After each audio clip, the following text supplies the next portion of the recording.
Hello, everyone. Welcome back to the Easy English Spark channel. I'm so excited to have you here today. Get ready for an inspiring journey as we dive into a story that'll not only light up your English skills, but also your confidence in speaking. We'll be exploring 10 chapters that will help you improve your English listening and speaking skills, and show you how to build confidence step by step. Just like a house that needs a solid foundation, we'll build your speaking skills from the ground up, chapter by chapter, guiding you to become fluent in no time. Let's get started and light up your English journey. Chapter 1. The Fall from Grace. Once upon a time, there was a man named Sebastian who had everything one could dream of. He was a farmer, but not just any farmer. He was a prosperous one, the wealthiest in the village. His lands stretched for miles, and the golden fields of wheat and corn seemed to roll endlessly under the sun. His barn was filled with healthy livestock, and his farmhouse, with its large windows and sturdy wooden beams, stood proudly at the heart of his estate. Sebastian and his wife, Clara, lived in comfort, surrounded by luxury. Their life was one of abundance. They had all the food they could ever need, and their home was a place of warmth and joy. Sebastian was well known in the village, respected by his peers and even admired by the local authorities. He attended feasts and festivals, always the center of attention. People would come from all over to seek his advice or simply to bask in his wealth. Life, for Sebastian, seemed perfect.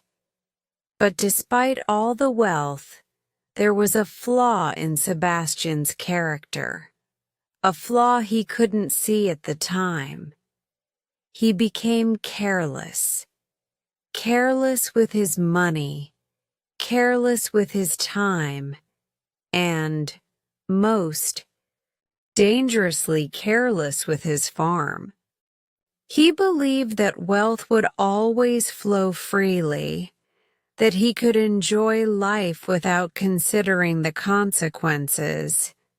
He spent extravagantly: new horses, luxurious clothes, lavish parties. He took for granted the hard work that had built his empire. And instead of keeping a watchful eye on his farm, he left its management to others. He didn't ask questions. He didn't keep track of the finances. He didn't monitor the crops or the animals. The wealth just kept coming in, and so he thought he could afford to be lazy. But soon, the cracks started to show. At first, they were small, almost unnoticeable. The harvest didn't come in as it usually did, and some of the animals grew sick. Sebastian shrugged it off, thinking it was just a passing problem. The workers he had hired started cutting corners, thinking that with his wealth, there was no need to worry. The crops suffered, and the debts began to mount. The once bustling farm began to lose its luster, but Sebastian was too distracted by his luxurious lifestyle to notice. As months passed, the situation worsened. The bills piled up, the harvest failed, and one by one his businesses started to crumble. The workers he had trusted left, as they had not been paid in months. The animals became weaker and fewer. His beautiful home, once filled with laughter, began to feel cold and empty. It wasn't just his farm that was falling apart. His reputation started to tarnish. The neighbors, once eager to associate with him, began to turn their backs. The mayor, who had once invited him to feasts, no longer paid him any attention. He was no longer the center of attention. And then came the worst of it. Sebastian lost his farm. The bank, which had been patient for so long, came to claim it. His land was sold off to pay his debts, his animals auctioned, and the house that had once been a symbol of his wealth was now just a reminder of his failures. The fields that had once been lush with crops were now barren, and the barn that had stood as a testament to his success was now empty, a hollow shell. Now, Sebastian and Clara found themselves living in a small, rickety cottage at the edge of the village. The cottage was nothing more than a run-down shack, with cracks in the walls and a leaky roof. It was cold and drafty, and the little warmth they had was from a tiny stove that barely kept the chill at bay. The floor was made of rough wood, and the furniture was nothing but old, worn-out pieces that had been left behind by others. They could barely afford enough food to get by, and every day was a struggle. The once wealthy farmer now had nothing, and it seemed that the world had turned its back on him. Sebastian sat on the edge of their tiny bed, his head in his hands. He couldn't believe how quickly everything had fallen apart. It felt as though his entire life had been swept away in an instant. He had been a fool, he realized, so consumed with his own wealth and comfort that he had neglected everything that truly mattered. Now he and his wife were left with nothing but the remnants of a life they had once known. It was a hard pill to swallow, but Sebastian had learned the hardest lesson of all. Money, once earned, could be just as easily lost, if not managed wisely.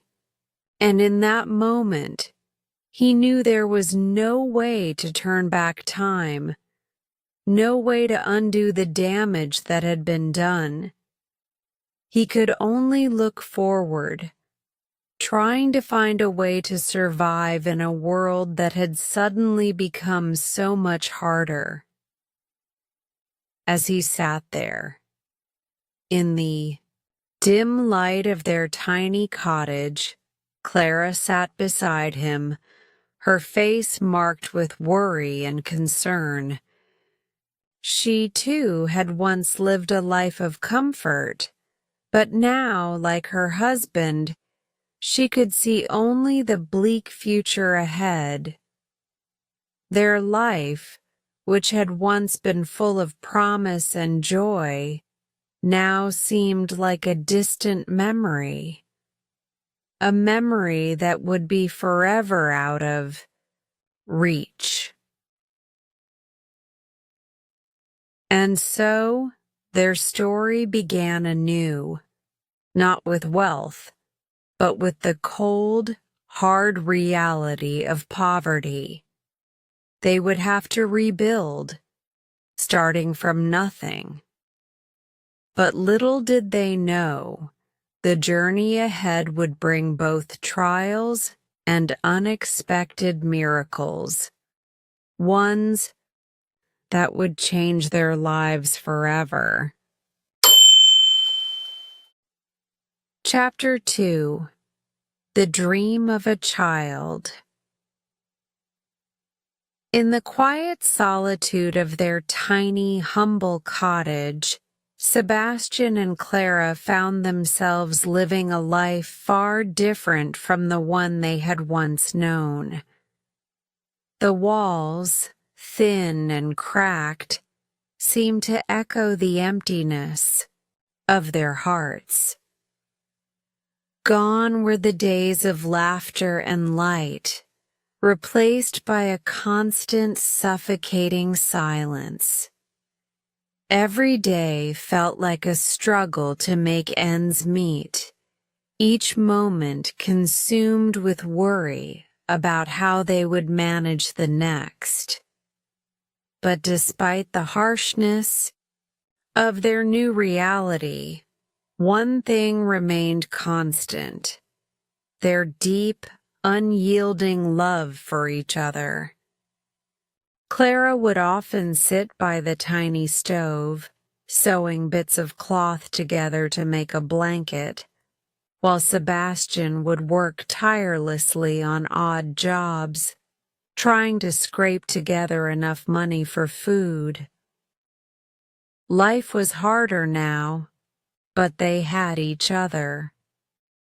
And in their hearts, they carried a shared dream, a dream that had once felt so impossible, but now seemed more important than ever.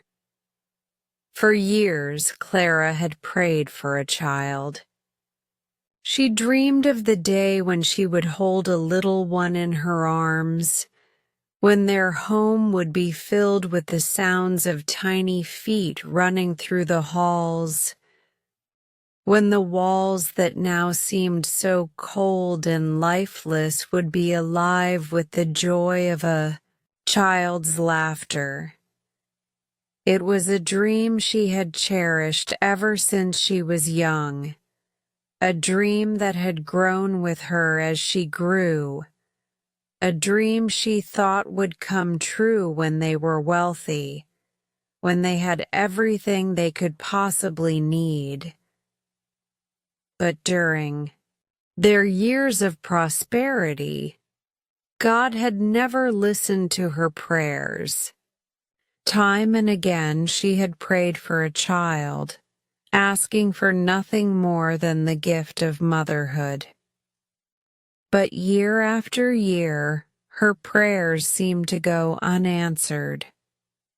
There were moments of hope, fleeting moments when she thought perhaps this was the month. This was the time, but those moments always ended in disappointment. The months passed, the seasons changed, and still no child came.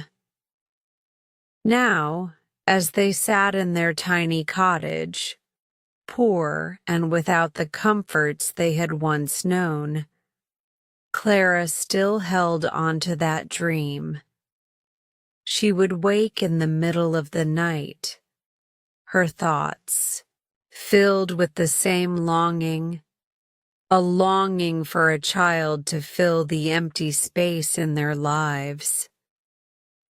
She and Sebastian had nothing left, but still, in her heart, she believed that God had a purpose for them, that there was still hope, no matter how bleak their circumstances seemed. One cold winter evening, as the wind howled outside their cottage, Clara sat by the fire, the flickering flames casting shadows on the walls. Sebastian sat beside her, staring into the fire, lost in thought. The silence between them felt heavy, a weight neither of them could shake off. It was a silence that had become all too familiar, a silence that spoke of longing, of dreams unfulfilled.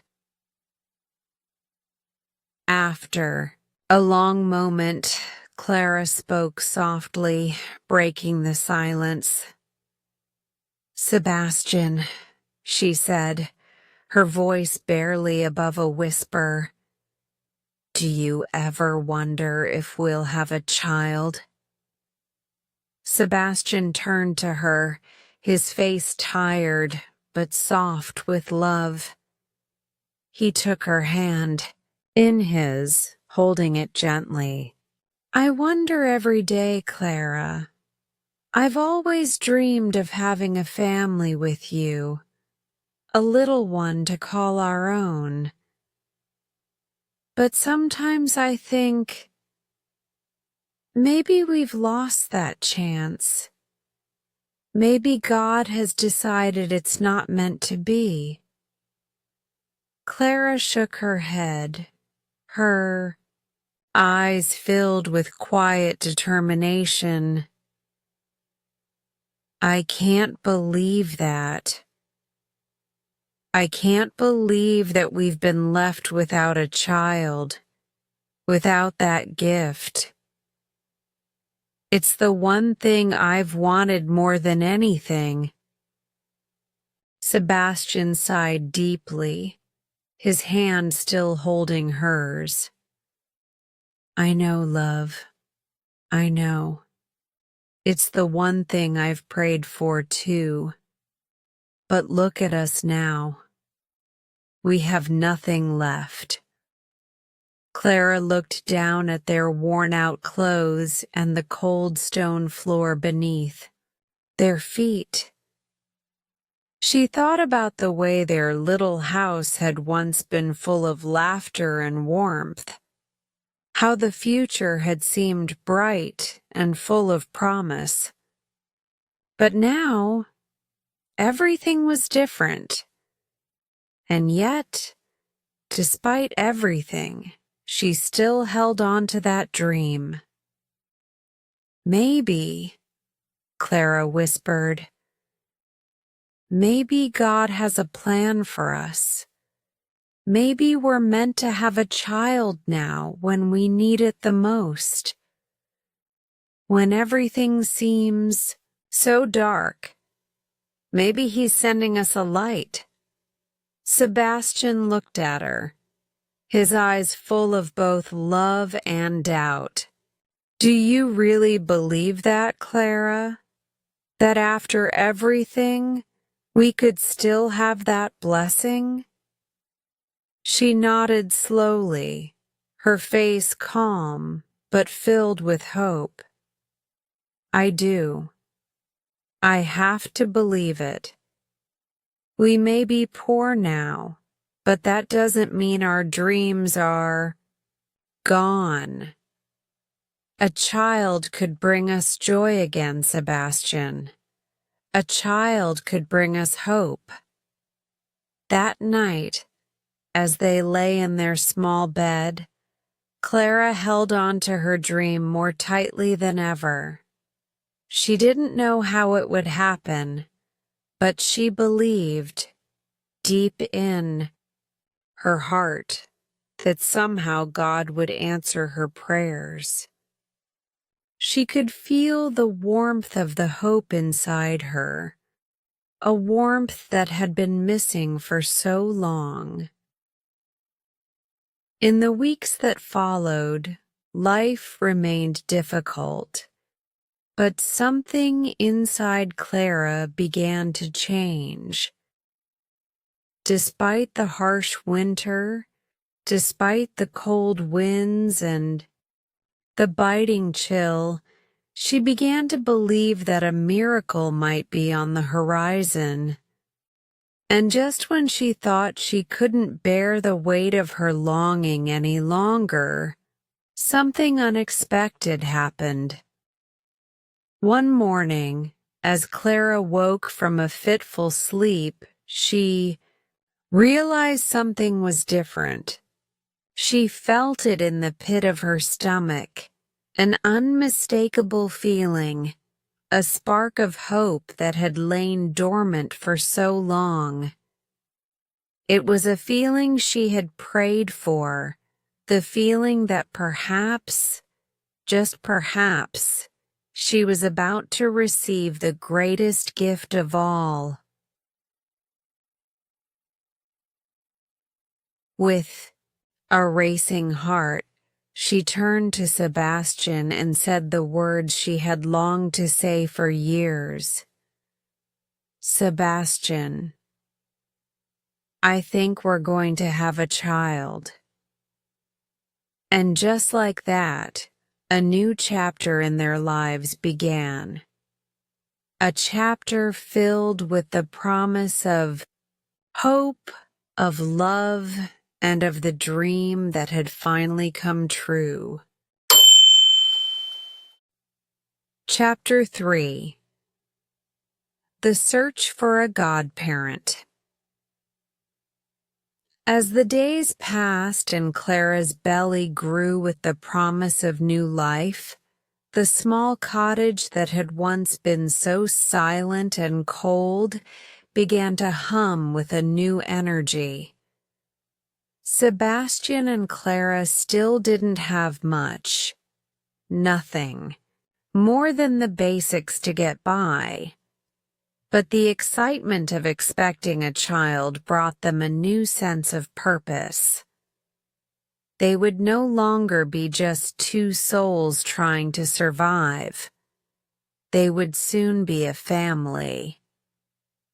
And that, to them, was worth more than any material wealth. One of the first decisions Sebastian and Clara needed to make was who would be the godparent to their unborn child. In their small village, it was customary to have a godmother and godfather, two figures who would guide the child through life, offering wisdom and support, especially when the parents were no longer there. It was a sacred duty, and Sebastian and Clara knew that the godparent would hold a special place in their child's life. But as Sebastian looked at their tiny cottage, the cold stone walls, and the sparse furnishings, he realized they had no family nearby to call upon. The only people they knew well were their neighbors.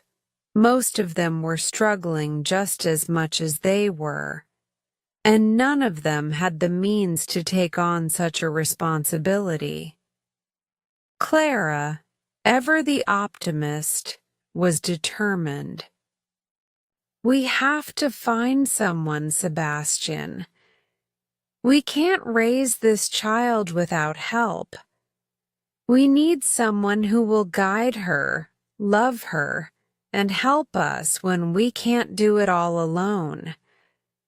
And there must be someone out there, someone who will see our need and answer our call." Sebastian nodded quietly, though the weight of their situation hung heavily on his heart. He had been to the village church only a few times since their fall from grace, and it was a place that still reminded him of his former wealth. But he knew that he couldn't turn to the church for help. After all, they were poor now. They had nothing to offer. But Clara was insistent. She had hoped that God would provide a way, and that somehow, despite their situation, a godparent would step forward to take on this sacred role. So, Sebastian set off on a cold afternoon to ask the only person he thought might be willing to help. He walked through the village streets, which were now dusted with the first signs of winter's snow. His feet crunched on the frozen ground as he made his way to the home of his neighbor, Rachel. Rachel was a woman in her late 40s, a widow, who lived a few cottages down the road. She was hard-working and known for being practical and self-sufficient.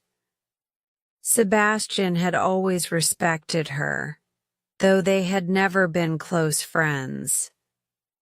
She had always been friendly, though, and Sebastian thought she might be the right person to ask. When Sebastian arrived at Rachel's cottage, he found her sitting near the hearth, warming her hands by the fire.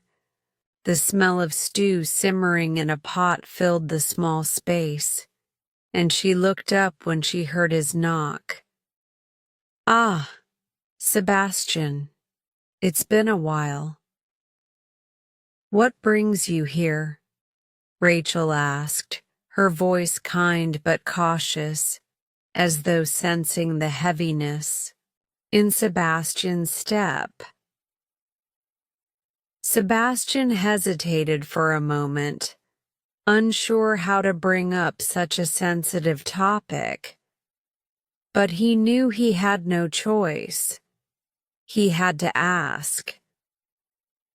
"Rachel, Clara, and I, we're going to have a child," he said, his voice filled with emotion. "And we need a godmother. We don't have anyone else to turn to, and, well, we thought of you." Rachel's eyes narrowed slightly, and for a moment, Sebastian wondered if he had said the wrong thing. He knew she had always been a bit guarded, but he hoped she would see this as an opportunity to help someone in need. "A godmother?" Rachel repeated, her voice cool. "Sebastian, you know I'm just a poor widow. I don't have the means to take on such a responsibility. I'm already struggling to get by as it is.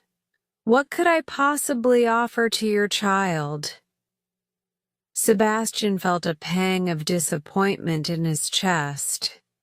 He had known that Rachel wasn't wealthy, but he had hoped she would be moved by their situation. He tried again, his voice gentle but filled with desperation. "We don't need money, Rachel. We just need someone who will care for our child when we can't, someone who will help her, guide her as she grows." But Rachel was unmoved. "I'm sorry, Sebastian. I just don't think I can take on that responsibility. You know how hard things are for everyone in this village, and you should know there are many who need help, just like you. I can't stretch myself any thinner." The words stung. Sebastian had hoped that Rachel, of all people, might be willing to help. But the reality of their situation hit him hard. They had nothing to offer, and it seemed that even the most compassionate souls were unwilling to reach out. As Sebastian walked back home, a deep sense of failure weighed on him. He had failed to secure a godmother for their child, and he couldn't shake the feeling that he had let Clara down. but he knew there was still more to do. He couldn't give up just yet. He had to try again. That evening, as Sebastian returned to the warmth of their cottage, he found Clara waiting for him. Her face, though tired, was filled with hope. When he shared with her the disappointing news, her expression faltered for a moment, but she quickly recovered. "We'll find someone, Sebastian," she said, her voice steady. "I know we will. We just have to keep looking." And so, Sebastian promised his wife that he would keep trying. He would ask anyone, even the mayor's wife, if it came to that. No matter how difficult the journey seemed, he knew they had to find someone who would stand by them and offer their child the guidance they so desperately needed. As the days passed, Sebastian and Clara talked often about the kind of godparent they hoped for. A kind soul who would not only provide for their child, but offer her love, wisdom, and support through all the challenges that life would surely bring. They both knew that it was not about wealth or status. It was about finding someone who truly cared. But with each rejection, the reality of their poverty became more apparent, and Sebastian began to fear that they might not find a godparent at all. The village had so little to offer, and it seemed that the kindness of others was in short supply. Yet, in his heart, he refused to let go of the hope that someone would answer their call, a call for help, for love, and for guidance in the uncertain future ahead. Little did he know, their search was far from over, and a surprising turn of events was just around the corner. Chapter 4. The Mayor's Cold Reception. After his disappointment with Rachel, Sebastian found himself at a crossroads. He had no other options in the village. Everyone he knew was struggling, just like him. But in his heart, he knew he couldn't give up. There had to be someone who would be willing to step forward for the sake of his unborn child, someone who would show kindness in a world that had grown so cold. The one person Sebastian hadn't considered yet was Mayor Thomas. The mayor was a powerful figure in the village, respected, well-established, and wealthy. He was someone who had helped Sebastian in the past, especially when the farm was still thriving.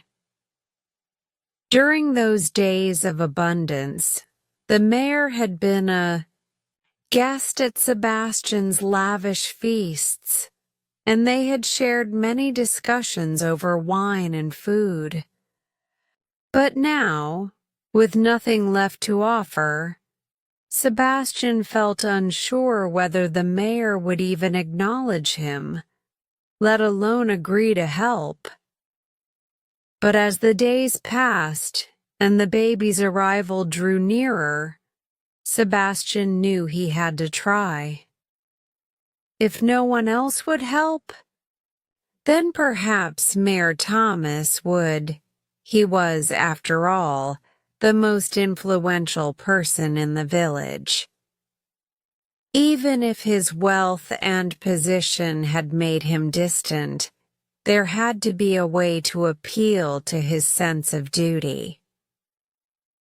One chilly afternoon, Sebastian dressed in his warmest clothes and set out for the mayor's house. It wasn't far, but the cold wind made each step feel heavier, as though the weight of his troubles was pressing down on him. His thoughts swirled around as he walked, uncertain of what to expect. He didn't know how he would be received or whether the mayor would even want to see him. The last time they had met, it had been under much different circumstances, when Sebastian was still wealthy, still respected. As Sebastian approached the mayor's mansion, a large stone building at the top of a hill overlooking the village, he couldn't help but feel a pang of nostalgia. The grand gates, the lush gardens, and the elaborate windows. It was a world that seemed so distant now. He had once walked these paths as a friend, as an equal. Now he was just another poor soul struggling to make ends meet. He reached the front door and knocked. Moments later, a servant opened it, looking at him with a mixture of curiosity and indifference.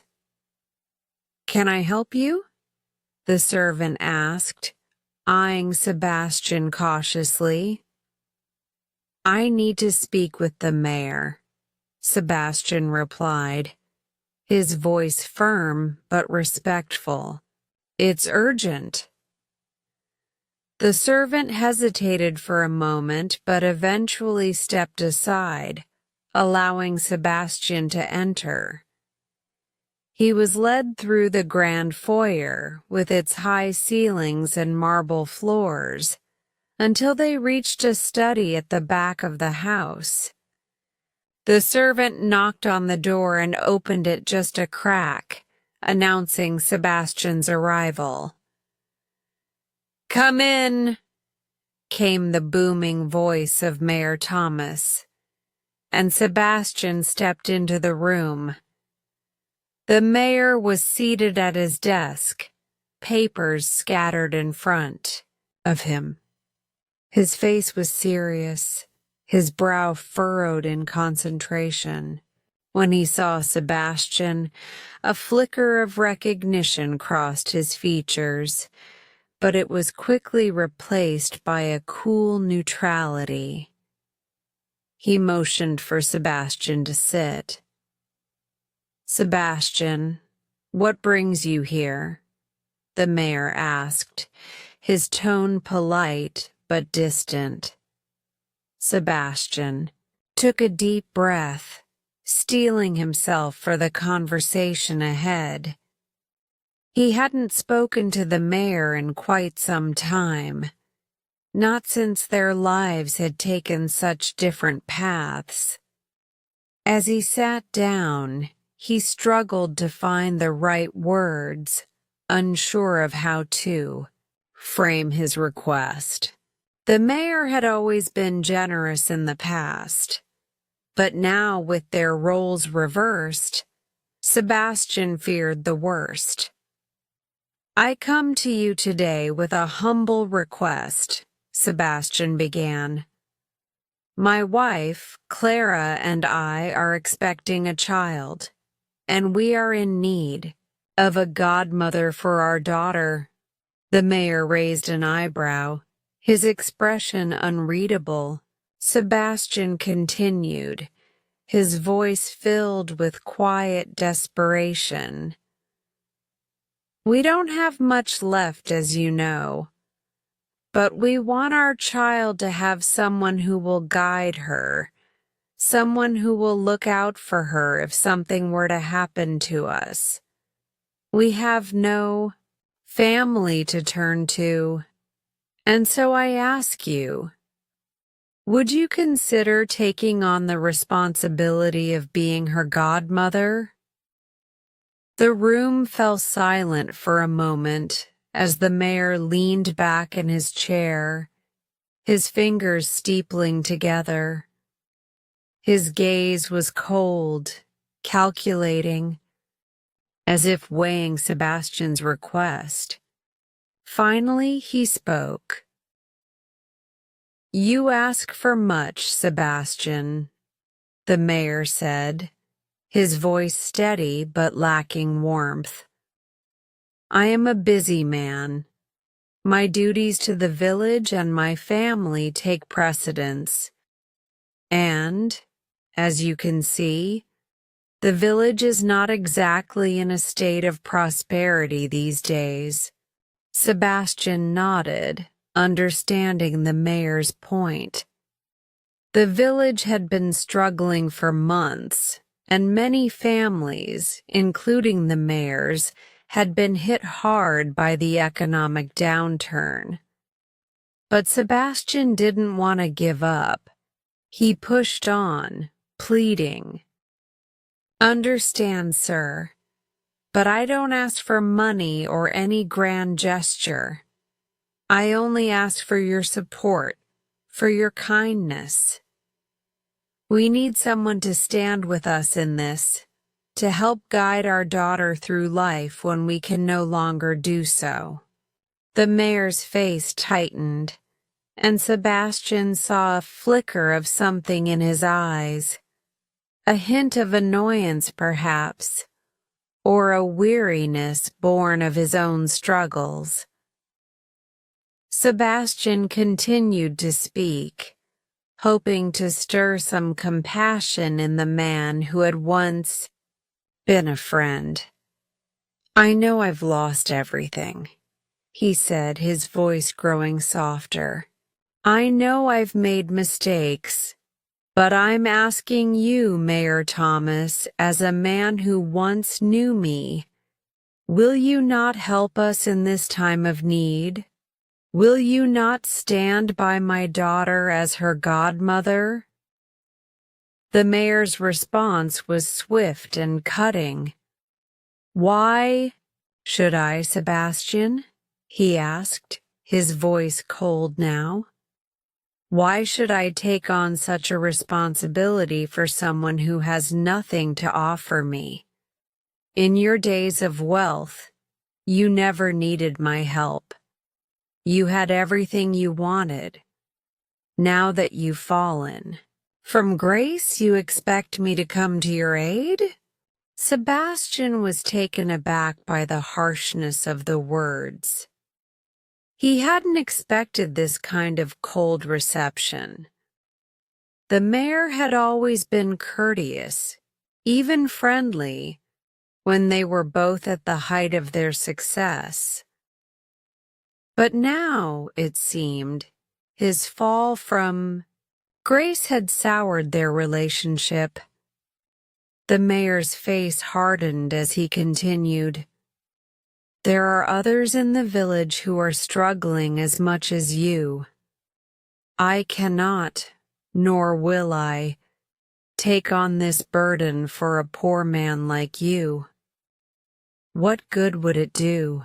You have nothing to offer, nothing that could benefit me or my family. And frankly, I don't see why I should put myself in a position to help you." With that, the mayor turned his attention back to his papers, signaling the end of the conversation. Sebastian sat there for a moment, stunned by the rejection. He had been prepared for the mayor to say no, but he hadn't expected such coldness, such harshness. As Sebastian left the mayor's house, he felt a deep sense of humiliation. He had been turned away, not just because of his poverty, but because The mayor had seen his fall as a sign of weakness, a reason to distance himself. Walking back through the snow-covered streets, Sebastian's heart felt heavier than ever. The godmother they so desperately needed was slipping further out of reach. With no family to turn to and now no help from the mayor, Sebastian was left with nothing but his determination. He couldn't give up, not now. But as he trudged home, the reality of their situation pressed down on him harder than ever before. Would they ever find a godparent? Would anyone truly help them? Or were they destined to struggle alone? As the winter winds howled around him, Sebastian couldn't help but wonder where would he turn next. Chapter 5: An Unexpected Solution. The days dragged on, colder and more uncertain than ever before.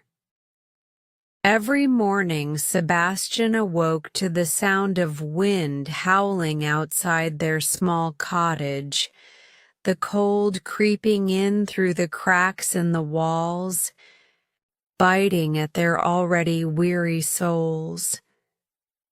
His heart was heavy with the burden of their poverty, the ever-present worry that they would not be able to care for their child as they had once hoped. Yet, despite the cold, despite the hunger that gnawed at their stomachs, there was still a spark of hope in Clara's heart. She would not give up, not now.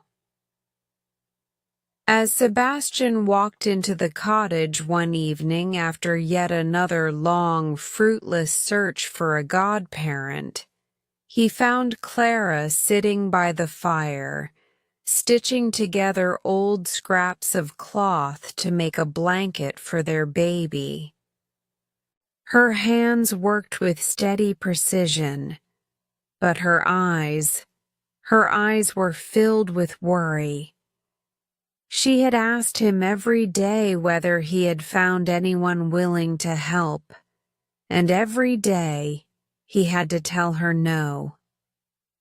Her face would fall, and he could see the disappointment, but she never gave up.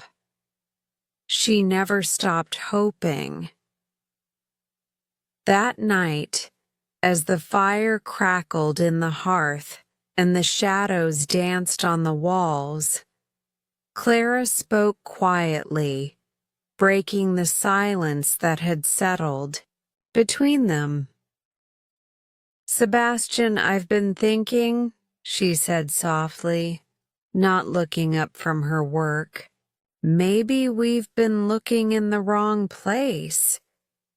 Maybe we've been thinking about this all wrong." Sebastian stopped, his hand on the doorframe, and turned to look at her. "What do you mean?"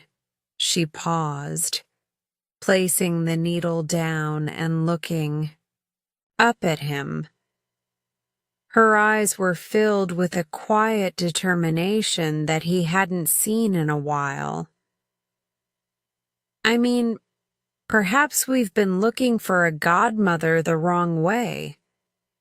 We've been asking people who have their own wealth and status, who live comfortable lives. But what if the person we need isn't like that? What if the person we need is someone who understands what it's like to struggle, someone who has known hardship and knows the true meaning of kindness?" Sebastian looked at his wife, his heart swelling with both love and concern. "Clara, what are you saying?" Do you think— Don't you see, Sebastian? She interrupted gently, standing up and walking over to him. There are so many people in this village, people we don't even know, who might be willing to help us. People who have been through hard times themselves, who understand what it means to fight for survival, to fight for family. The weight of her words struck him. Clara was right, in a way he hadn't fully understood before. They had been looking at the people who had something to give, something they themselves lacked. But maybe the person they needed was someone who didn't have much, who wasn't concerned with wealth or status, but who simply had a heart that was willing to give. Sebastian rubbed his chin thoughtfully. But where do we start, Clara? Who do we ask? We've tried everyone we know, and we've been turned away time and time again. Her gaze softened, and she reached out to take his hand. We ask, Sebastian.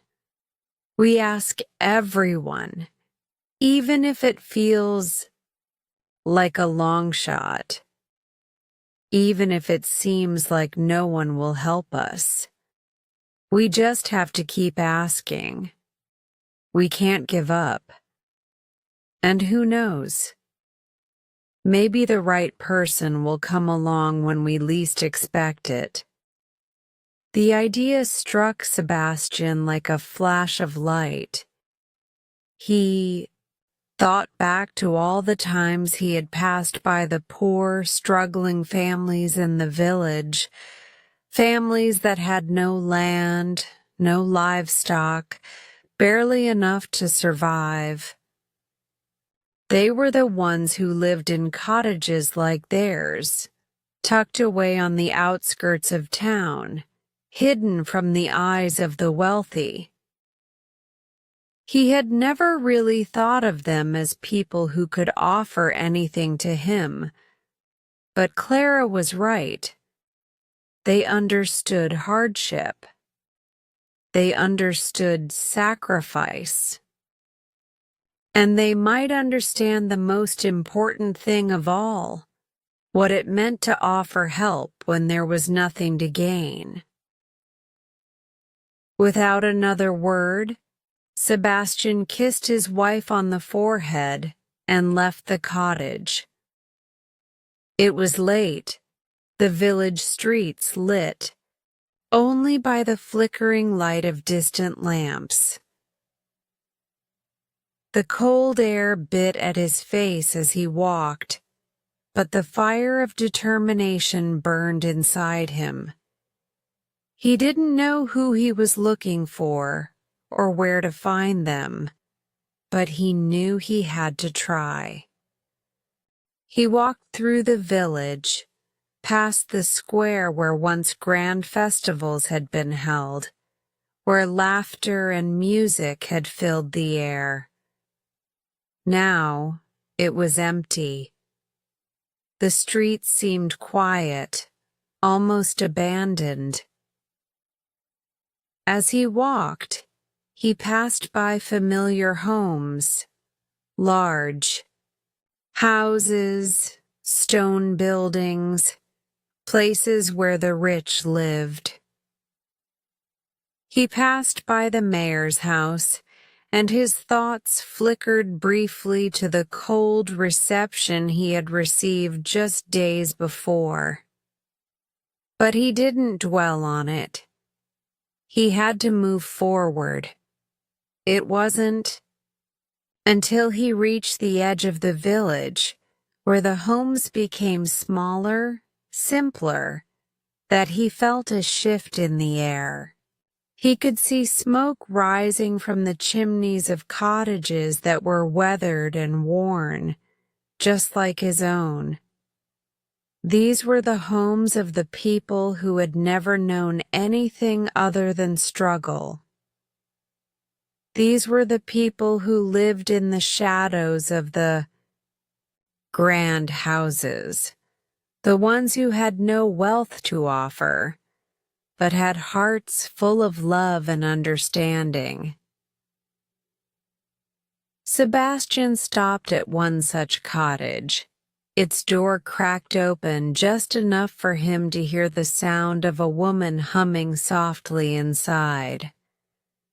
He knocked gently, the sound echoing in the quiet night. Moments later, the door creaked open, and a frail, older woman appeared. Her clothes were old and worn, the fabric patched together in several places, but her face was warm and kind. "Yes?" she asked, her voice soft and careful, as if she had not been expecting visitors. Sebastian swallowed nervously, unsure of what to say. But then he remembered Clara's words. He wasn't here to ask for money, to ask for anything material. He was here for something far more precious. "Good evening, ma'am," he said, his voice steady despite the uncertainty. "My name is Sebastian. I live in the cottage up the road with my wife, Clara. We're expecting a child, and we've been searching for a godmother for our daughter." The woman looked at him curiously, her eyes softening. "A godmother, you say?"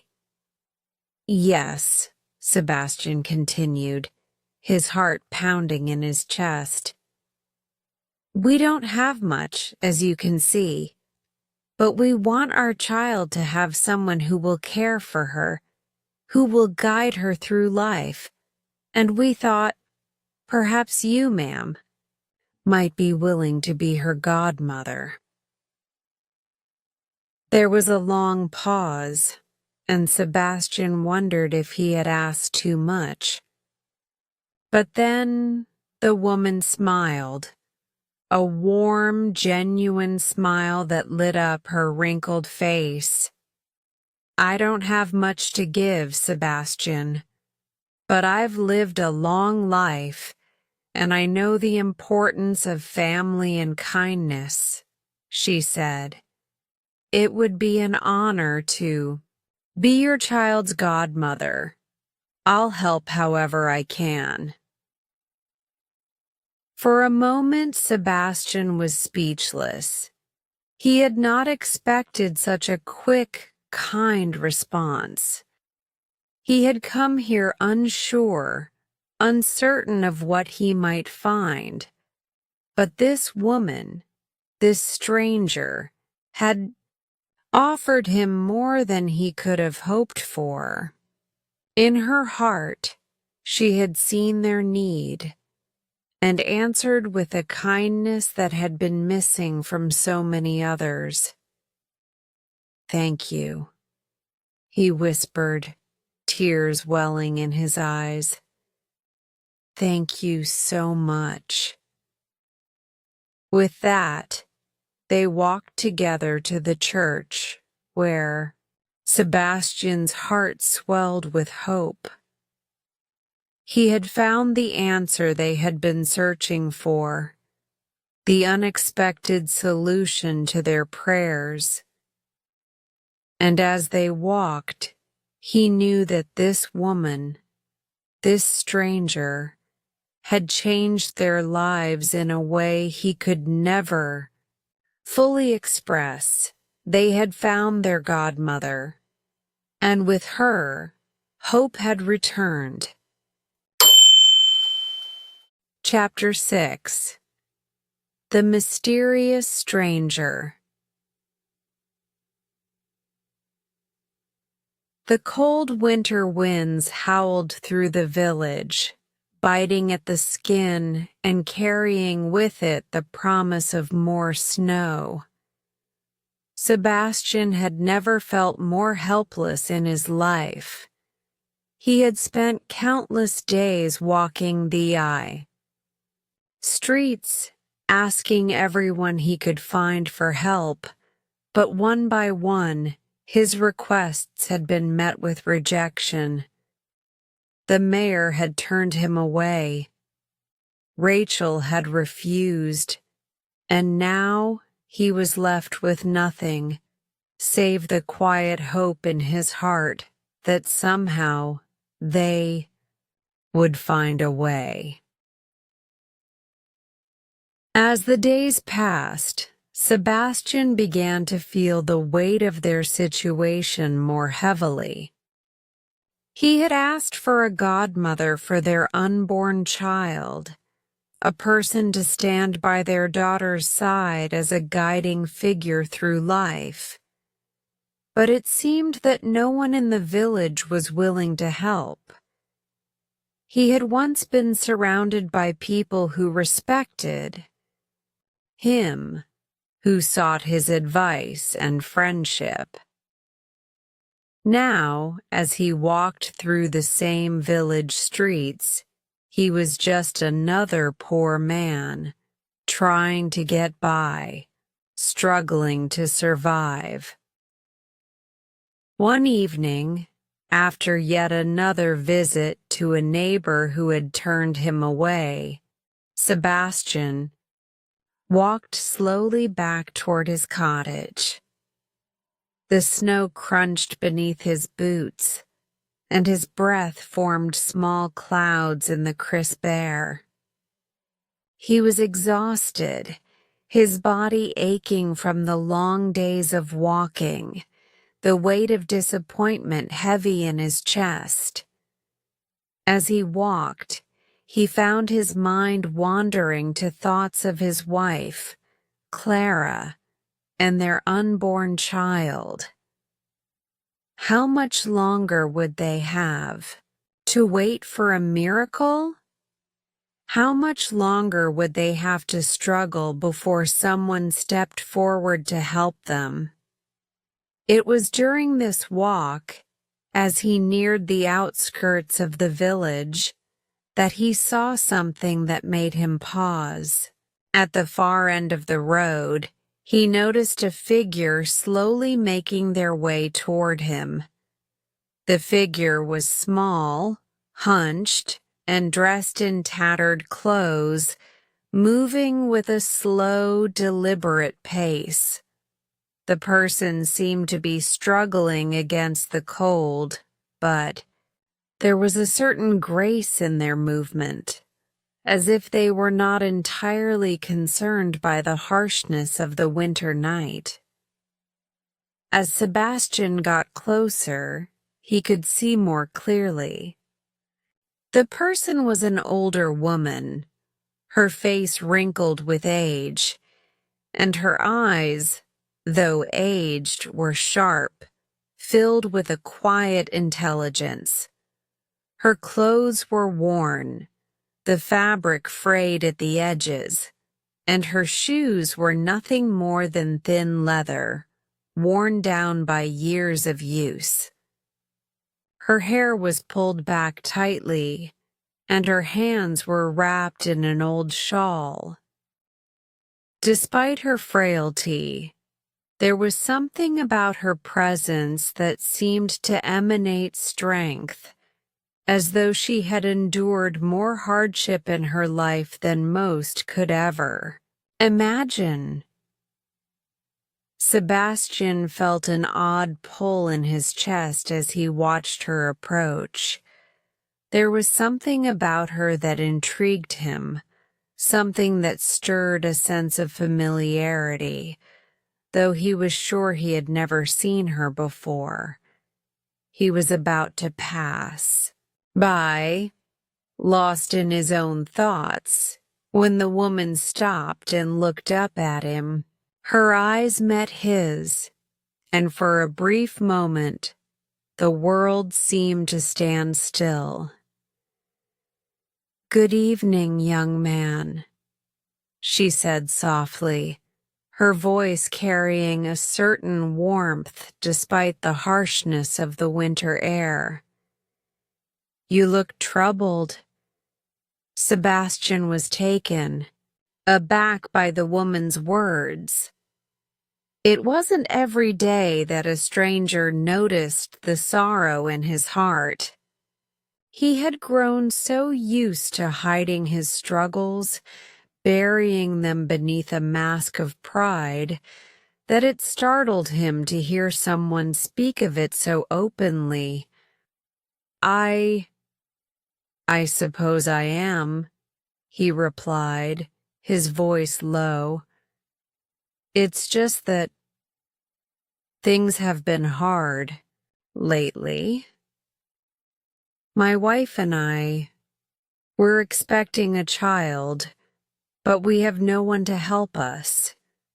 No family, no friends, no godparent for the child. We're alone in this, and I don't know what to do." The woman's gaze softened as she listened to him speak. She took a step closer, her movements slow but deliberate. She was studying him, not with judgment, but with a certain understanding. "I see," she said quietly. "The road you walk is not an easy one, is it?" Sebastian shook his head, feeling the weight of her words. "No, it's not. I've tried everything. I've asked everyone I know, but no one seems willing to help. They all have their own struggles, their own problems. I thought maybe someone could step forward. But it seems like the world has turned its back on us." The woman nodded slowly, as though she were considering his words carefully. Then, to Sebastian's surprise, she reached into the folds of her ragged cloak and pulled out something, a small, worn leather pouch. She held it out to him, and as Sebastian reached out to take it, she spoke again. "Perhaps, then, it is time to look beyond what you know, young man. Sometimes, help comes from the most unexpected places." Sebastian took the pouch, unsure of what to expect. The woman's eyes never left his face as she spoke again, her voice soft yet firm. "I cannot give you wealth, nor can I promise you an easy road," she said. "But what I can give you is something more precious than gold, something that will help you more than you can imagine." Sebastian looked down at the pouch in his hands. It was small, and it seemed light, almost insubstantial. But there was something about it that made his heart race. He didn't know why, but he felt as though this moment was significant, as though this woman, this stranger, was offering him more than just a simple gift. "I don't understand," he said, his voice filled with confusion. "What is this? What do you mean?" The woman smiled, a small, knowing smile, as though she had been waiting for him to ask. "Open it," she said simply. Sebastian hesitated for a moment, then carefully untied the pouch. As he opened it, he found inside a small round coin, golden in color, but not quite like any coin he had ever seen before. It was not a coin of any known currency, nor did it bear any markings he recognized. It was simply a piece of gold, worn smooth by time, yet still gleaming with an otherworldly shine. He looked up at the woman, his voice full of wonder and disbelief. "What is this?" The woman's smile deepened. "It is a gift, young man. A gift for you and your family. A blessing, if you will. It will help you more than you know." Sebastian felt a surge of emotion well up inside him. He wanted to ask more, to demand answers, but something about the woman's presence, her quiet confidence, made him hesitate. He didn't fully understand, but he felt, deep in his bones, that this was no ordinary gift. It was something beyond the ordinary, something magical perhaps. "Thank you," he said, his voice thick with gratitude. "I don't know how to repay you." The woman's eyes softened, and she placed a hand on his arm, her touch surprisingly gentle. "Do not worry about repayment. You need only to accept the gift and use it wisely. Your daughter will need it, and so will you. And when the time comes, remember that there is always hope, even when it seems impossible." With those final words, the woman turned and began to walk away, her figure disappearing into the darkness of the night. Sebastian stood there for a moment, staring after her, his mind racing with questions. Who was she? Why had she given him this coin? What was it about her that made him feel as though something extraordinary had just happened? But as he stood there, gazing at the coin in his hand, he felt something shift inside him. Hope. Real, true hope. And with that, he knew that he had been given more than just a coin. He had been given the belief that no matter how dire their situation seemed, there was always a way forward.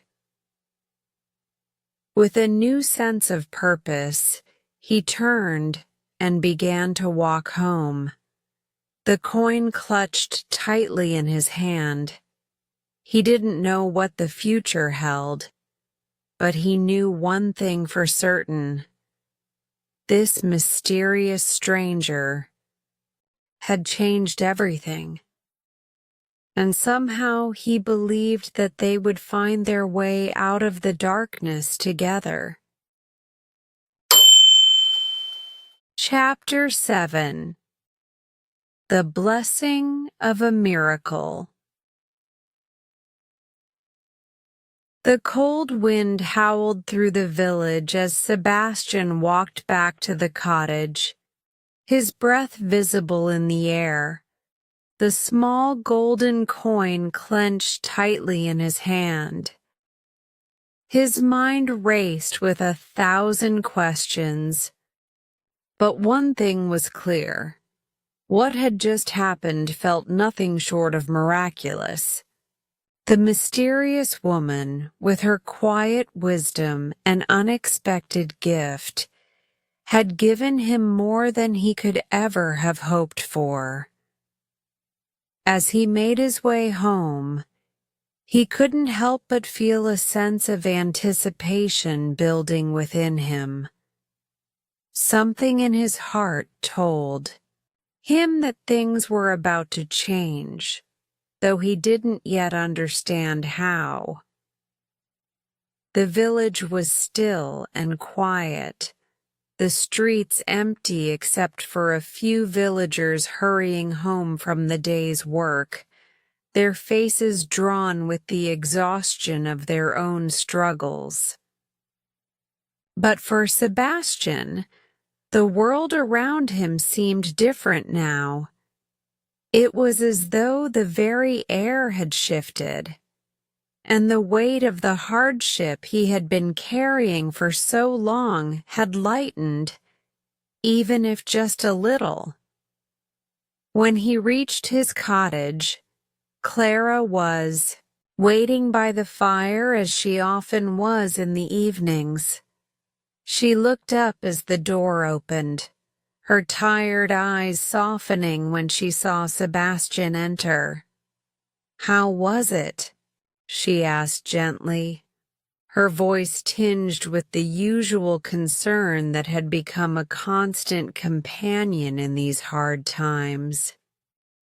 She knew the search for a godparent had been unsuccessful, just as all their other efforts had been. Her hope, though unbroken, was fragile. But there was something in Sebastian's eyes as he stepped inside, something that made her feel as though, just maybe, things were different tonight. Sebastian didn't answer immediately. Instead, he held out his hand, showing her the small leather pouch.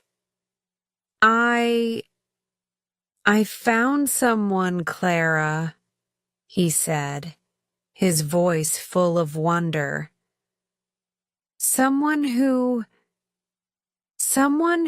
gave me this." Clara looked at the pouch in his hand, her brow furrowed in confusion.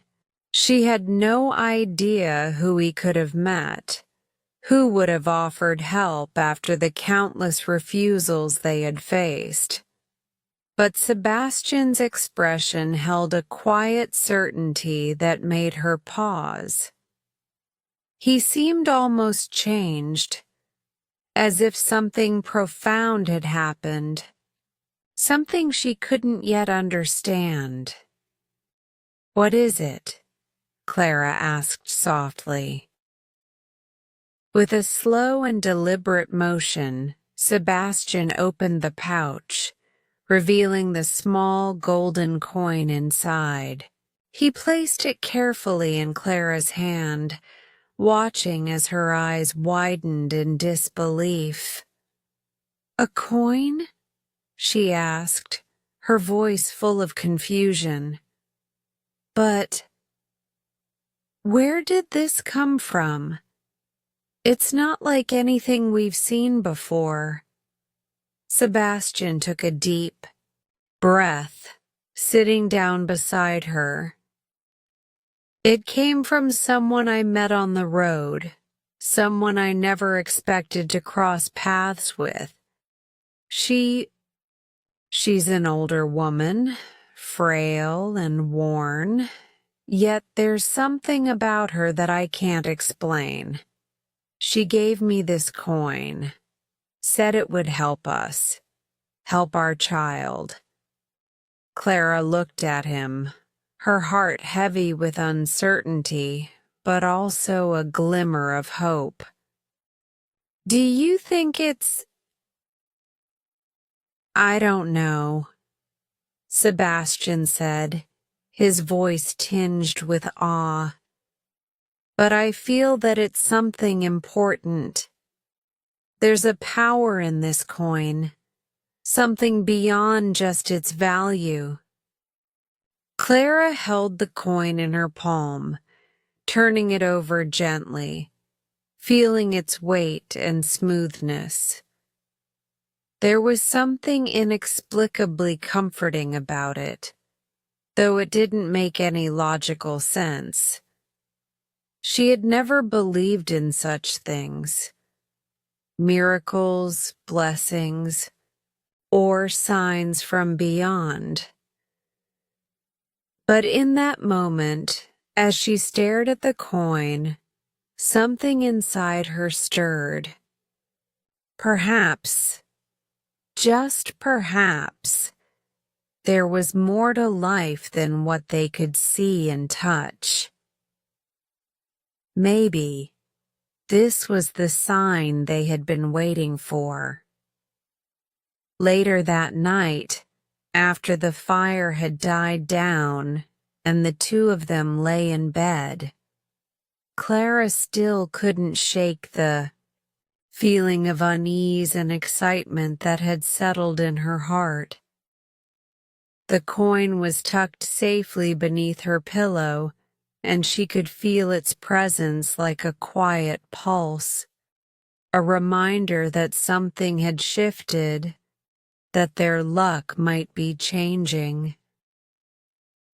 The next morning, with the first rays of light streaming through the cracked windows, Sebastian and Clara made the decision. They had to go to the church. They had to take the next step, no matter how uncertain it all seemed.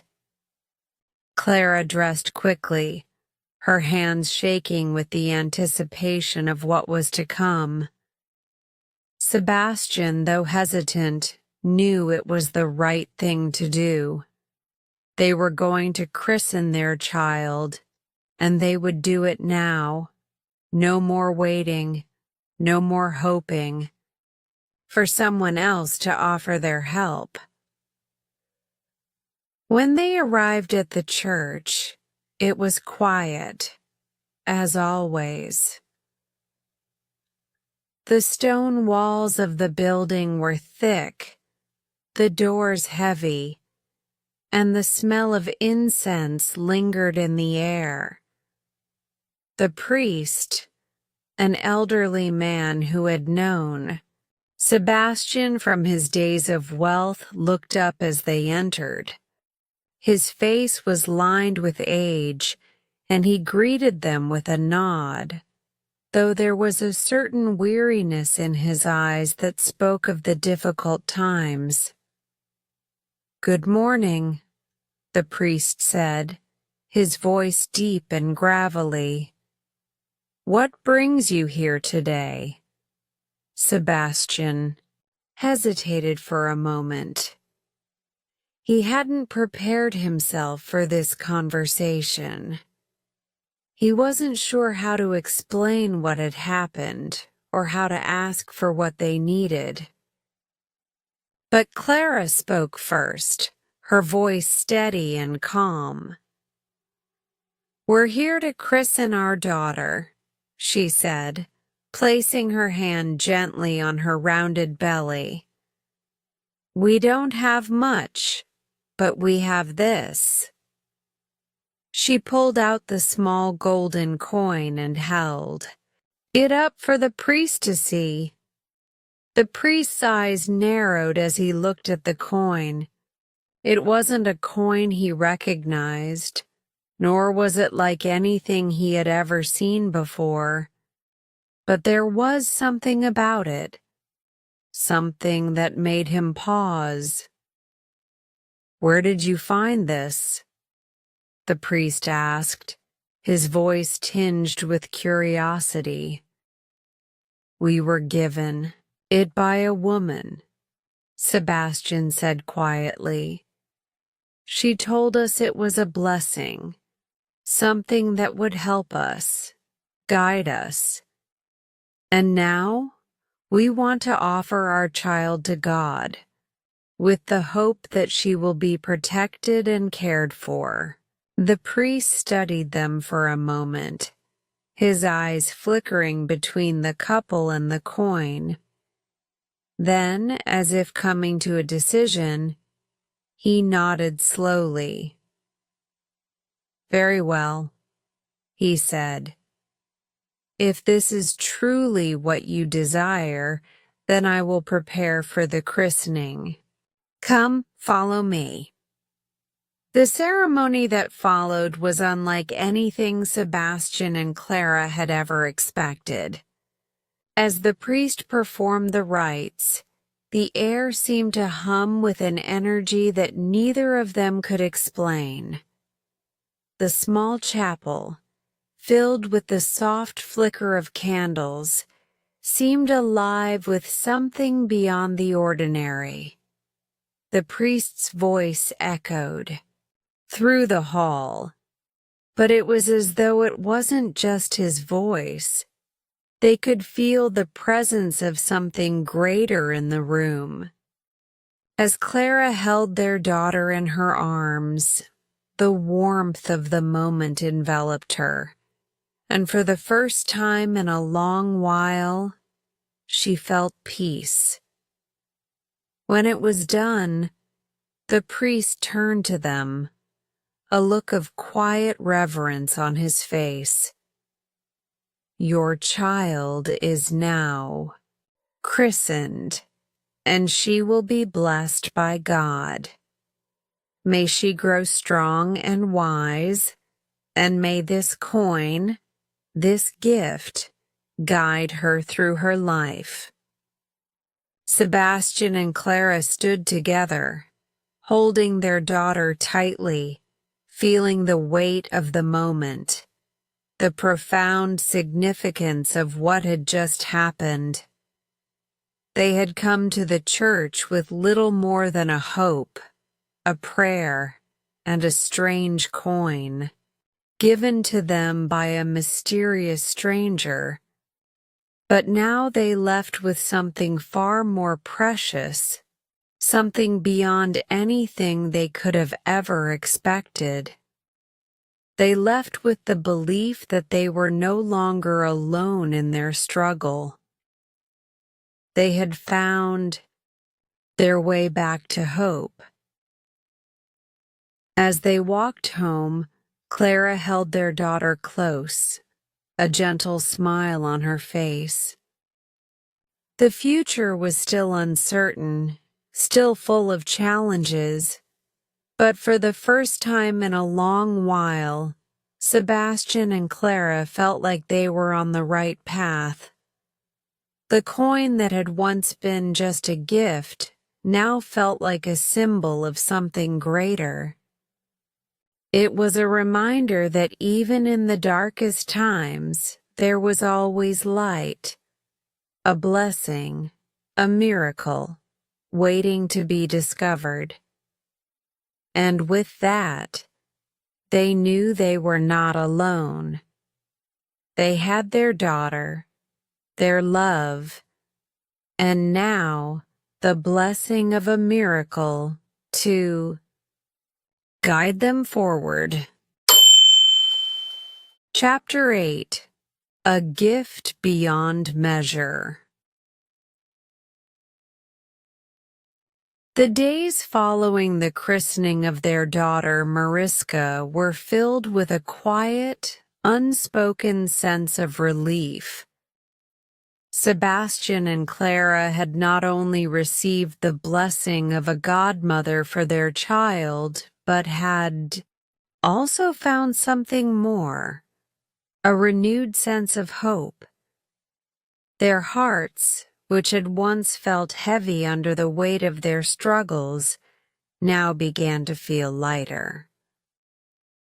They could finally breathe, and for the first time in what seemed like forever, they began to see a flicker of light at the end of the long tunnel they had been traveling through. The small golden coin, which had seemed so insignificant at first, had become something far more meaningful than either of them could have imagined. It had come from the mysterious stranger, the elderly woman who had appeared out of nowhere, offering them a gift wrapped in the promise of guidance and protection. That coin had led them to the church, to their daughter's christening, and to the belief that, even in the darkest of times, miracles could still happen. But little did they know, the true power of the gift was yet to reveal itself. It was a cold morning when the miracle truly began to unfold. Sebastian and Clara woke to find the cottage quieter than usual, the faintest sunlight creeping through the cracks in the walls. The world outside had been covered in a soft blanket of snow, and the air was crisp, almost magical in its stillness. There was a sense of peace that hung in the air, as if the earth itself had paused for a moment to take a breath. But it wasn't just the peaceful morning that had brought a sense of calm. There was something more. Sebastian had spent the early hours of the morning outside, chopping wood and checking on the garden. When he returned to the cottage, something caught his eye, something glittering faintly in the small basket by the door. At first he thought he was imagining things, but when he approached, his breath caught in his throat. The small leather pouch that Clara had tucked the golden coin into the night before was open, and inside, lying next to the coin, was something extraordinary. A second golden coin, just as radiant and beautiful as the first. Sebastian reached down and picked it up, his hands trembling. He looked at it for a moment, unable to believe what he was seeing. It was the same size, the same color, the same shape, but this coin felt different. It felt heavier, as though it carried with it the weight of an even greater blessing. "Clara!" he called out, his voice filled with awe. "Come, quickly!" Clara rushed into the room, concern written on her face, but when she saw the look in Sebastian's eyes, her worry turned to curiosity. She approached him slowly, her gaze dropping to the coin in his hand. "What is it, Sebastian?" she asked quietly, her voice full of wonder. "I don't know," Sebastian replied, his voice shaking. "But look, another coin, exactly like the first." Clara took a deep breath as she reached out to take the coin. She examined it closely, running her fingers over its smooth surface. The same unfamiliar weight that had filled her palm the day before now in her hands again. It was a gift, yes, but it felt like so much more than just a physical object. It felt like an invitation, a promise that things were going to change for the better, though she could not yet fully grasp what was happening. We have two now," Clara said, almost as if she were speaking to herself. "Two coins. What does it mean?" Sebastian looked at her, his mind racing. He wasn't sure what it meant, but one thing was clear. These coins were a gift beyond measure, and they were somehow tied to the strange, kind woman who had given them to him. Sebastian's heart swelled with a feeling of deep gratitude, but also something else. a quiet, powerful hope. Clara turned her gaze to Sebastian, her expression softening as she saw the quiet understanding in his eyes. "Maybe it's a sign," she whispered. "Maybe it's a sign that we're on the right path." Sebastian nodded, his hand tightening around the coins. He knew that this was not just about the gold, not just about the material value they held.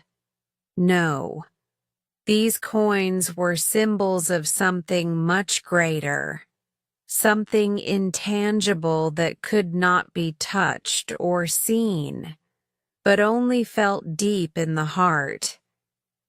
They were a sign of hope, of faith, and of a future that, despite all their struggles, was still full of possibility.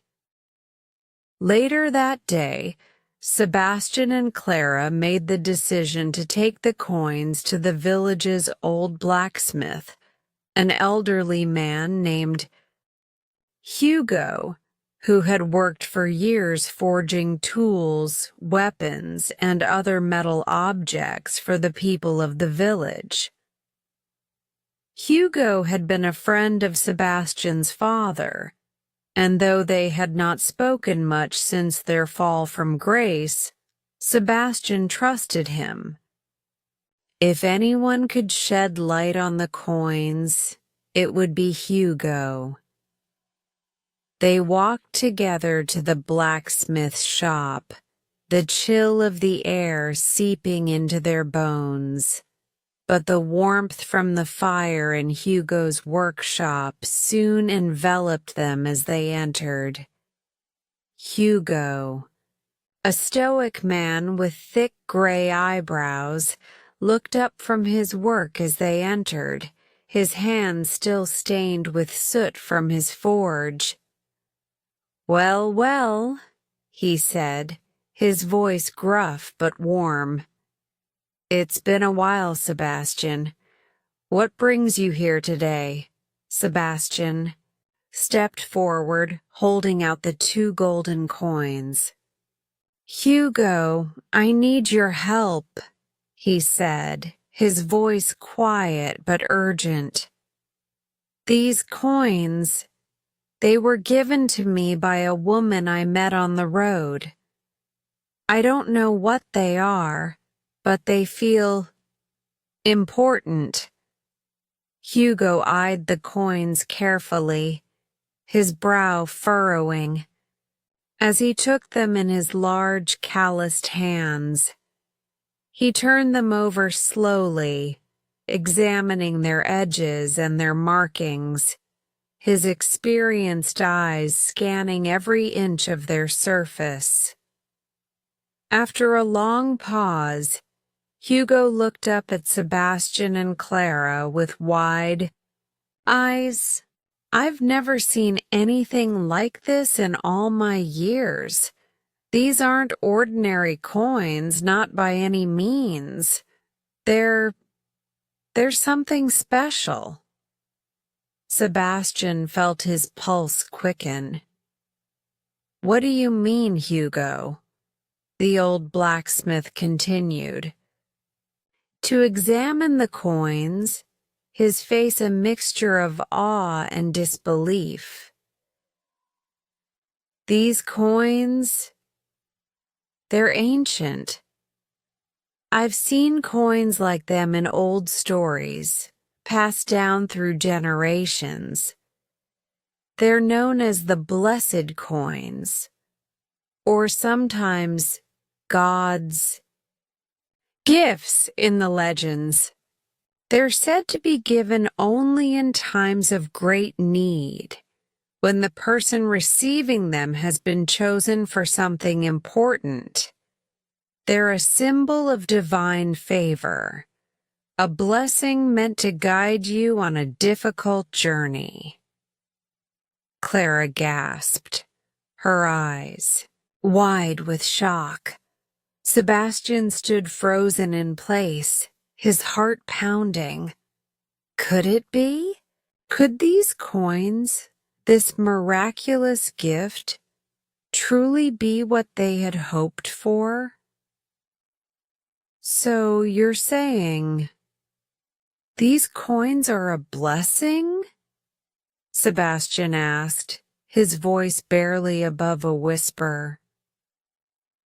Hugo nodded solemnly, placing the coins back in Sebastian's hands.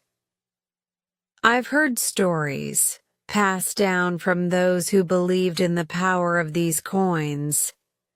They're said to bring fortune, yes, but not in the way you might expect. They're not just for wealth.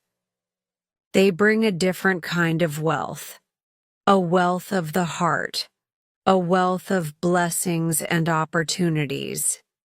They'll guide you and they'll help you, but only if you trust in their power. Clara and Sebastian exchanged a look, their hearts full of wonder and gratitude. They had been given a gift beyond measure, one that could not be bought or earned, but only given from a place of divine love and care. With that knowledge in their hearts, they knew that their lives were about to change. They had been given not just a coin, but a key to a future full of hope, possibility, and the strength to face whatever challenges lay ahead. And so, with the blessing of the mysterious stranger, the blessing of the coins, and the love they had for each other, Sebastian and Clara took their first steps toward a new future, one that would be brighter than they could have ever imagined.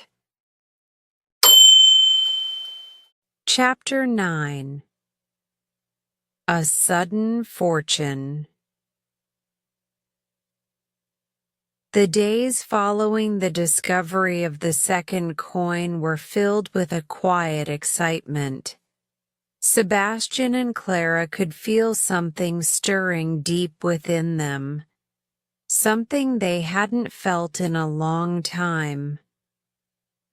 For so many months, they had struggled, barely able to scrape by, wondering how they would survive, wondering if they would ever see better days. But now, with the blessing of the coins, something had changed. Hope had taken root in their hearts, and they could sense that life, though still uncertain, was about to shift in their favor. The coins were not just physical objects to them anymore. They had become symbols of a promise that they would no longer be trapped in the cycle of poverty and despair. They had been chosen for something greater, and with that knowledge, they felt more determined than ever to move forward, to find a way to create a better future for their child, Mariska. Sebastian spent the days after their visit to the blacksmith contemplating what he could do with the coins. He didn't want to make any rash decisions. The stories about the blessed coins had filled his mind with awe, but he also knew that true fortune wasn't just about wealth. It was about finding the right way to use what you were given, and he was determined to do just that. But the weight of their situation pressed heavily on his shoulders.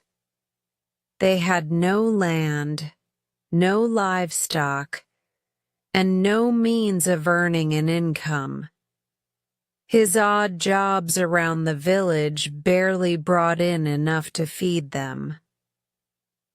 One morning, after another long night of trying to make ends meet, Sebastian sat at the small kitchen table, staring at the 2 golden coins in his hands.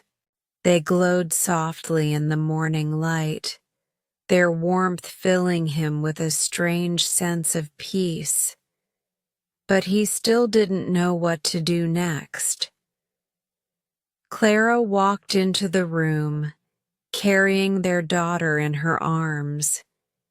She was still a newborn, wrapped in soft blankets, her little face peaceful and serene. As she looked at Sebastian, she could see the worry still etched in his features. "What's on your mind?" she asked gently, placing Mariska down on the small bed in the corner of the room. "I've been thinking," Sebastian said, his voice weary. "We have these coins, Clara, and we know they're special, but I don't know what to do with them. I don't know if I should sell them or keep them or what." Clara sat beside him, resting her hand on his. "Maybe we don't need to do anything with them right away. Maybe they're meant to guide us, not force us to make hasty decisions." For a moment, they both sat in silence, the weight of their choices hanging in the air between them. But then, as though on cue, a knock at the door broke the quiet. It was early, far too early for any visitors. Sebastian looked at Clara, puzzled, but stood to answer it. When he opened the door, he was greeted by a man he didn't recognize. The man was tall, with a neatly trimmed beard and a fine coat that spoke of wealth, though it was worn with age. He stood with an air of quiet authority, his eyes scanning Sebastian with a kind but serious expression.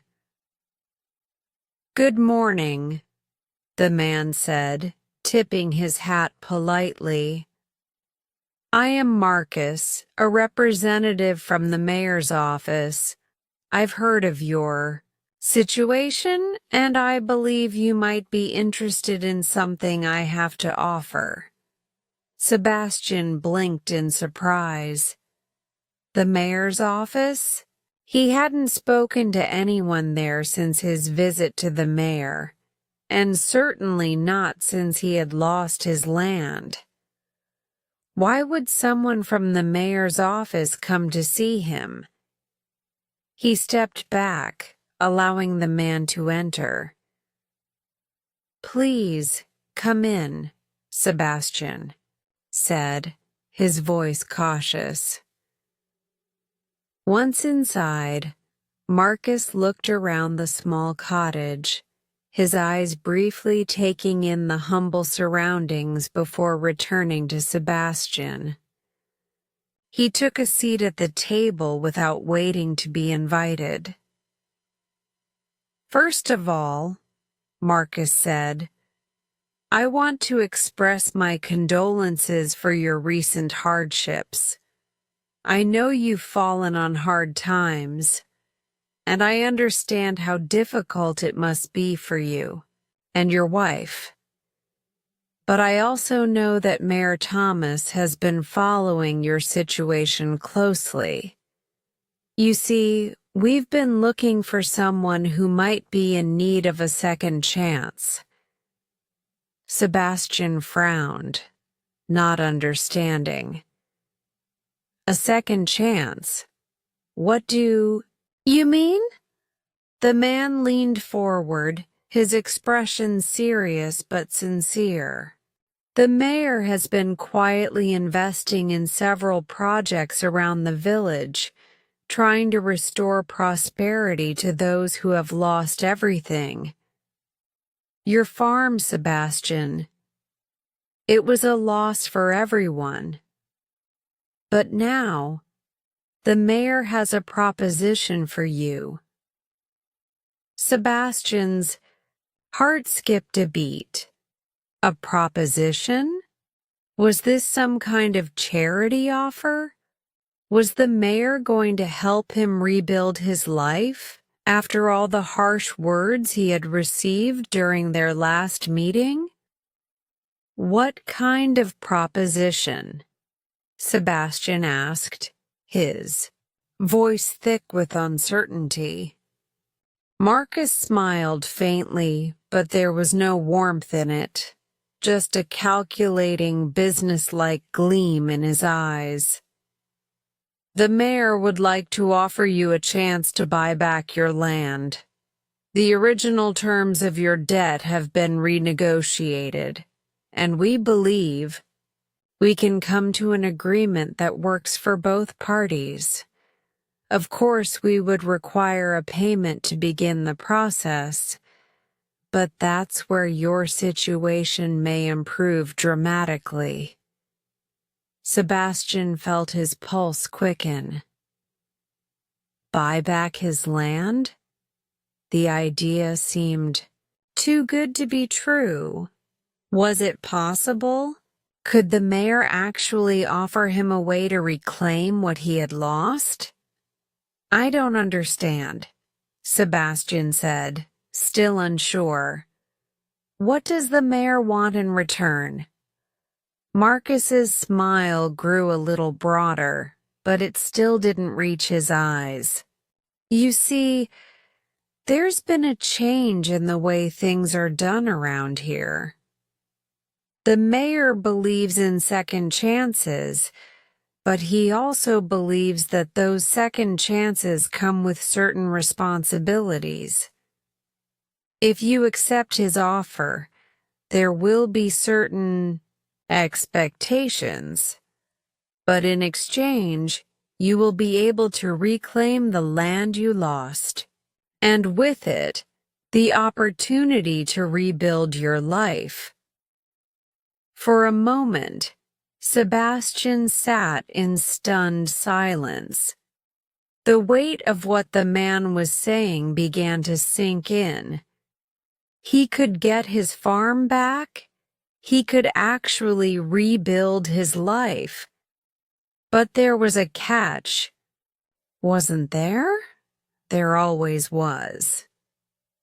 He glanced at Clara, who had been watching the exchange silently from her seat by the fire. Her eyes were wide with hope and confusion, the same feelings that stirred within him. Clara stood up and joined him at the table. "What are the terms?" she asked, her voice steady but filled with the same questions that Sebastian had. "What does the mayor want in exchange for this opportunity?" Marcus took a moment before answering, clearly enjoying the suspense. "It's simple. The mayor requires a small fee up front to finalize the purchase agreement. It's not a large sum, but it's essential for us to proceed." Sebastian's heart pounded. A fee? A sum? How could he afford it? His savings were all gone, and there was no way he could scrape together enough money to pay for the land's repurchase. But then, as though in response to his unspoken worry, his hand brushed against the pouch holding the 2 golden coins. It was a faint, almost imperceptible touch, but it was enough to make him pause. He looked down at the coins in his hand, his thoughts racing. He had been carrying them around as a symbol of hope, but now, perhaps, they were something more. Perhaps they were the key to his future, the key to unlocking this unexpected fortune. His eyes met Clara's, and without a word, they both understood. They didn't need to wait any longer. "We accept," Sebastian said, his voice firm. "We'll pay the fee with the coins. We have enough to start again." Marcus raised an eyebrow, clearly surprised by the sudden decision. "The coins. Are you sure?" Sebastian nodded, holding up the 2 golden coins. "These coins were given to us for a reason, and we know they are worth more than just gold. We believe they will guide us through this." Marcus seemed to weigh this for a moment, but then, to Sebastian's relief, he smiled. "Very well. If you're sure, we'll proceed with the arrangement. The mayor will be pleased." And with that, Sebastian and Clara found themselves on the cusp of a new beginning. The coins, which had seemed like a small miracle at first, had now opened the door to a new life. Their journey was far from over, but for the first time in a long time, Sebastian felt certain that they had been given a second chance, a chance to rebuild, to thrive, and to ensure a better future for their daughter. As they walked out of Marcus's office that day, with the agreement signed and their future in their hands, they knew one thing for sure. This sudden fortune was only the beginning. The road ahead was still uncertain, but they would face it together, with the blessing of the coins and the strength of their love.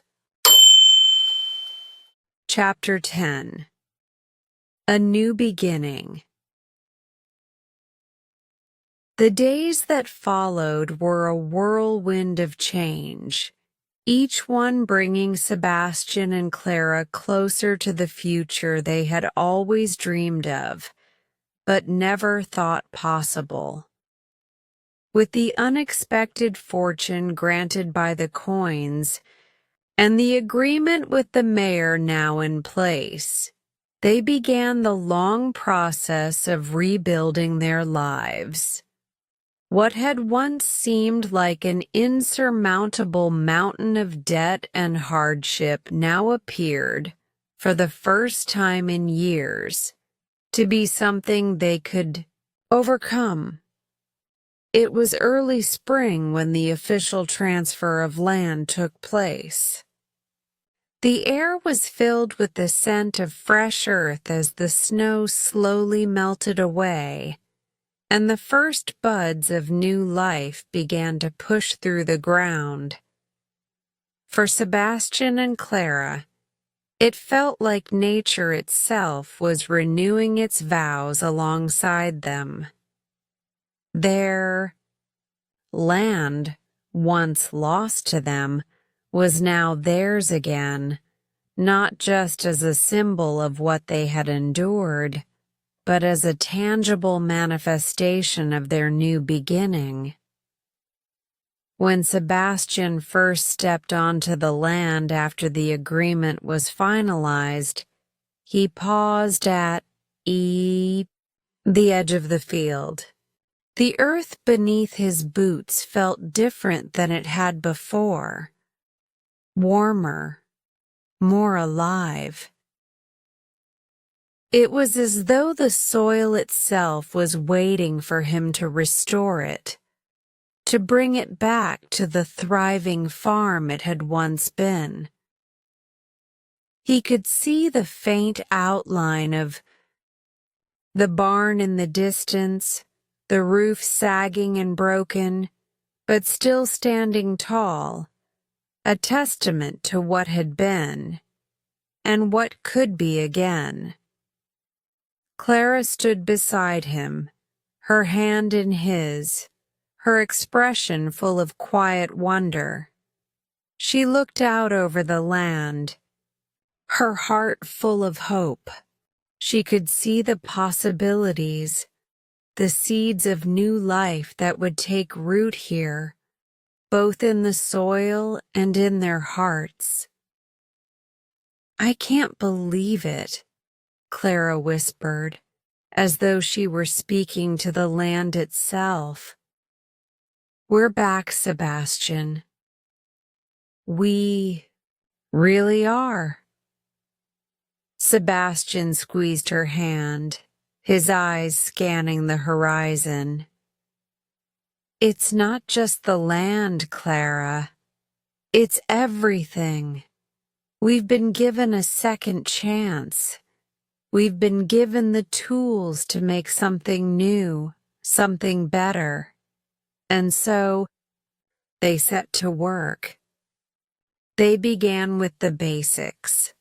The repairs on the house, which had been cold and dilapidated for so long, were the first priority.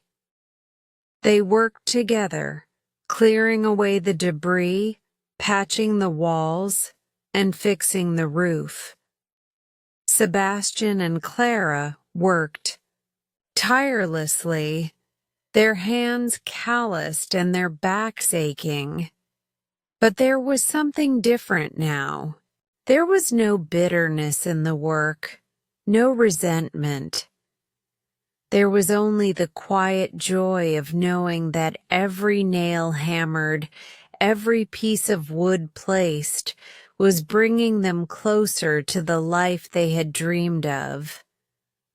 But it wasn't just the house that needed repair. It was the farm itself. The fields, which had once been lush with crops, were now overgrown with weeds and neglected plants. The barn, once a proud symbol of prosperity, had been battered by storms and time. Yet, with the 2 coins now safely stored away, Sebastian and Clara knew they had the means to restore it all. Sebastian used the money from the coins to buy seeds, tools, and supplies.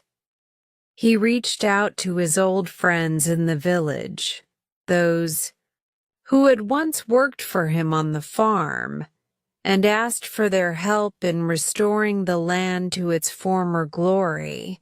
Many of them were hesitant at first. After all, Sebastian had lost everything once before. But when they saw the determination in his eyes, they agreed to help. Over the next few weeks, the farm began to transform. The once barren fields began to sprout new crops, rich and green. The barn was rebuilt, its timbers strong and sturdy once more, ready to house the animals that would bring life and vitality back to the land. Each day, Sebastian and Clara watched in awe as the farm grew, not just in size but in spirit. They were no longer just caretakers of the land. They were stewards of a dream, one that had been revived from the ashes. Mariska, their precious daughter, had been a constant source of joy throughout the process. Though she was still just a child, barely old enough to walk, She seemed to sense the change that was taking place. She giggled as she crawled through the grass, her small hands reaching out to touch the flowers that bloomed around her. Her laughter, like the sound of birdsong, in the morning filled the air with light and hope.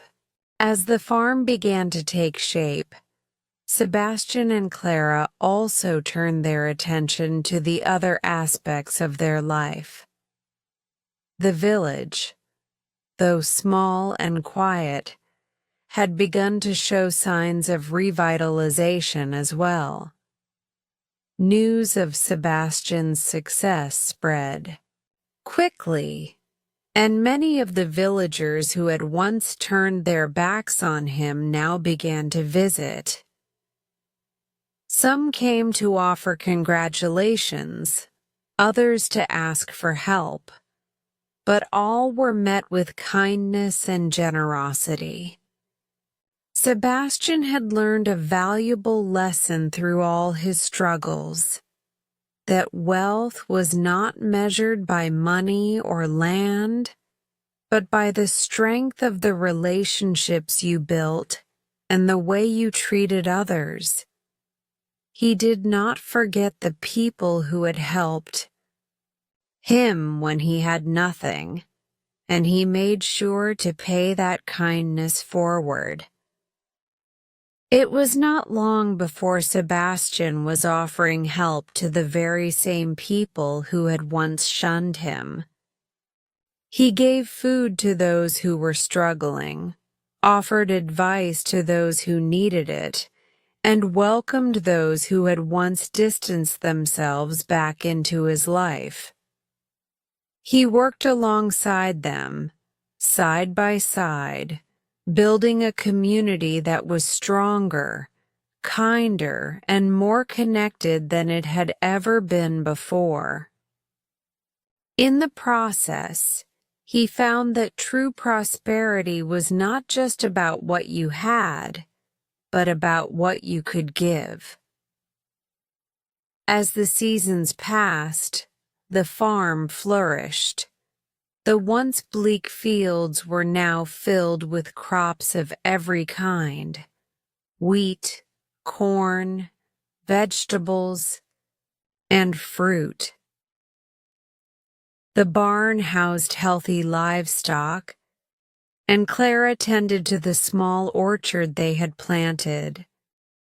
Together, they built a life that was rooted in love, hard work, and the understanding that they were not alone in this world. Sebastian and Clara found peace not just in the success of their farm, but in the knowledge that they had been given the opportunity to start again. The golden coins that had once seemed like mere tokens had proven to be something far greater. Symbols of faith, love, and guidance. They had been given a gift beyond measure, one that had transformed their lives in ways they had never imagined. One evening, as the sun set over the fields, casting a warm golden glow over the land, Sebastian and Clara sat on the porch of their newly rebuilt home. They watched as Mariska played in the grass, her laughter echoing in the air. The once bleak horizon was now filled with promise, and the future, though still uncertain, seemed bright and full of possibility. "I can't believe how far we've come," Clara said softly, her head resting on Sebastian's shoulder. "It feels like a dream." Sebastian smiled, his heart full. "It's a dream that we've built with our own hands, Clara, and it's real." They sat together in silence, watching as the stars began to twinkle in the sky, each one a reminder of the miracles that had brought them here.